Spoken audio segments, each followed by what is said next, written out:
It's September the 11th in Manhattan. 6 a.m. Across the city and its surrounding areas, people are getting ready for the working day. We were having a primary election that day to determine who was going to be the Democratic candidate and Republican candidate for mayor of New York City. But in the financial hub of Lower Manhattan, it was business as usual. Matt O'Mahony had worked with broker Cantor Fitzgerald since 1991. His position there was a bond broker, and it was essentially a go-between between the government dealers that moved all the Treasury debt and stuff, and he worked for the Ginnie Mae desk up on the 105th floor. Matt and Bobby were part of a close-knit Irish-American family. Melanie DeVere from London was also in the Twin Towers that morning. Melanie was a very bubbly personality. Melanie had just started a new job. She was working for Risk Waters, who are a financial publications company in London, and she started at the sort of ground floor. She then got promoted, and that involved her then going on many overseas trips. And I'm pretty certain that the New York trip was pretty much her first trip involved in her newly promoted status. Despite her parents' divorce, Melanie had remained very close to her father. We used to talk a lot on the phone, and she rang me up about a week before she went to New York and said, "Hey Dad, I'm going to New York. It's the first of my sort of newly promoted job responsibilities." Jeff Campbell was also a UK resident living in New York. Jeff was very much the sort of sporty, academic one, didn't really have to try very hard at either of those and still excelled. He played chess to a good standard, played for England for 4 years at badminton. And, you know, we were pretty close growing up, I guess, partly because of the age gap, but, you know, we got on well as brothers. Jeff appeared to be very happy in Manhattan. I came out in January 2000 for a couple of months, and you know, he seemed to be getting on well at work, met up with some of his mates, and he just met his fiancée Caroline. The last time I saw him, certainly to speak to face to face, was in August that year. He'd come back with Caroline, his fiancée, well, didn't know at the time, announced that he was going to get married. Paul Gallagher's American dream had begun just days earlier. He'd come from London to work with brokers ICAP.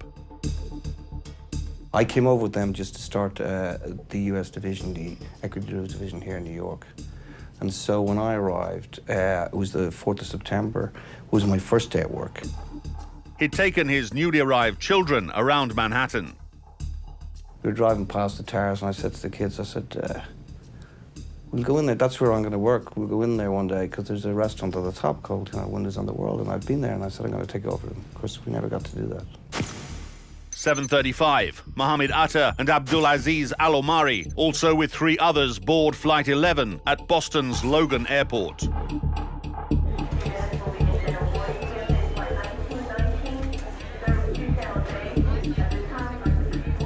Meanwhile, in the same airport, another 5 hijackers are preparing to board United Flight 175. In Rockland County, northwest of Manhattan, NYPD emergency team leader John Coughlin was also beginning his day. He was a sergeant in the emergency services unit. When civilians need help, they call the police. When police need help, they call emergency service. Their motto is anything, anytime, anywhere. John was a tough guy, a member of a crack team of police experts and a dedicated family man. They were away from home a great deal. But when he was home, he made up for it. That morning, John was out the door early. It was the usual regular morning, got up, barreled around the house, was all set to leave for work. We did the usual, he said, "I'm gonna go, give the girls a kiss for me." And I did the usual, "Be careful, I love you." He said, "Love you too," and off he went. Broker Joe Hart had worked in the city since 1986. For him, working in the World Trade Center had bittersweet memories. He'd been there for a previous terrorist incident. I was on the 105th floor working for Cantor Fitzgerald at the time, and they had, it was early in the morning, and I actually was on the phone with Chicago, and then we just felt a giant concussion. I shouldn't say it moved you or it shook the walls, but you felt something. In February 1993, Islamic extremists had detonated a truck bomb below the World Trade Center, killing 6 and injuring hundreds. And I just remember thinking to myself, I'm getting married in 3 months, and I just get me out of the building. Matt had called me that day. I had worked uptown, and it took him 2.5 hours to walk out the building, all the way from the top. New York was a resilient city, and the '93 bomb, while serious, was regarded by most as a hazard of living in a metropolis within the United States. New York, 11th of September 2001. Policeman Raymond Suarez, known as Ray to his family, was leaving his home. All I do remember is waking up and just seeing the back of his head as he left our bedroom. Carmen and Ray had been together for some years. They'd had a daughter together, but Ray had left for Florida and a new career. 2 weeks later, he came back home. He said he couldn't be away from his daughter. And he came back to the NYPD. Ever since then, we were together since then. I just remember him going to our daughter's room and planting a kiss on her forehead. And that was the last time I saw of him. Teresa Ashton worked for the president of the police union on Fulton Street, just blocks from the World Trade Center. I took care of all the day-to-day activities, any of his scheduling, the cops coming in and out of the office, whatever they needed. 8:46. Flight 11 smashes into the North Tower of the World Trade Center, vaporizing as it enters. All of a sudden, the building, we felt a giant concussion, and the building started moving towards the Hudson River. At that point, everyone ran to the window and saw the mess that was going on, and it was pretty ugly. Further up the building, Matt O'Mahony was trapped above the impact on the 105th floor. He called his mother. He told my mother to put the TV on. He says he didn't know what was in store for her, that he loved her, and he'll always love her. This is a live picture from our camera on the Empire State Building looking toward the World Trade Center. So I walked down to the 44th floor. That was a big mezzanine level. So when I walked in there, you saw a TV, you could see a big gaping hole in the other tower. 9:03 a.m. A second jet slams into the South Tower between the 77th and 85th floors. Building shook and everybody ran from the side of the building where it had hit the other way.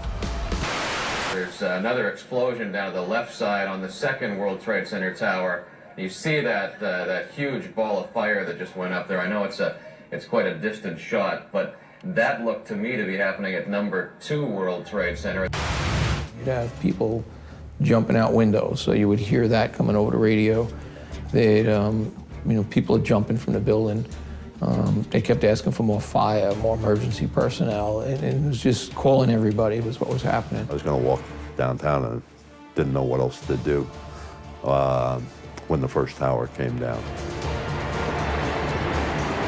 This enormous cloud of debris, brown cloud, just swirling our way, and people started running away from it. It was hell. And, one doesn't expect to lose one's daughter. It's normally dad or mum who dies first, and that's something I've never really accepted. So, yeah, it was hell. An hour after the first plane had hit the North Tower, emergency vehicles were still heading towards the World Trade Center, their personnel streaming selflessly into the buildings in acts of extraordinary heroism. Raymond Suarez was one of them. He ran into the building to help, and he was just taking people out. He was in Tower 2.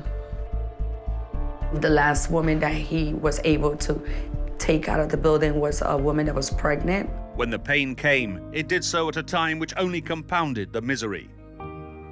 On December 19, they found his body, which was very hard.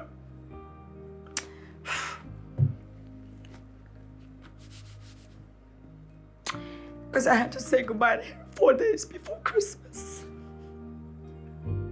Detectives would take rakes and go through it, and we would find human remains.